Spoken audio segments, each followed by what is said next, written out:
Autism rates are on the rise. New numbers just released by the CDC show autism affects 1 in 88 children, about 25% more common than previously thought.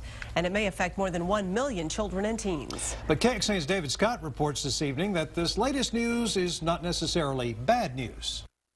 The CDC says there are now double the number of autism cases that they knew about 5 years ago. But now the good news is that suggests there's more and earlier detection. Sand? Autism is a neural development disorder, evidenced by impaired social interaction and communication with restricted and repetitive behavior.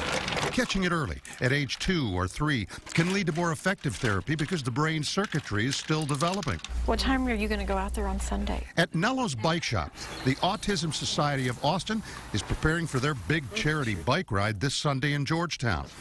Ann Hart had her son John diagnosed when he was 3. Parents often suspect something is wrong, but it's not as clear, and there's no blood test they could just quickly do for to rule something out. It's all based on observation, and it's somewhat subjective. Look for a toddler's inattention or lack of interest. It's important for parents not to be into denial. Fran Kennedy Ellis' son, Ethan, is now 8. You embark on a journey that's really, it's beautiful. Some days are poignant and challenging, but the diagnosis is the important first step that parents have to take to get their child what they need to succeed in life.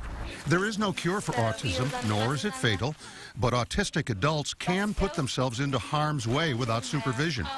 Ann Hart's son is now 26.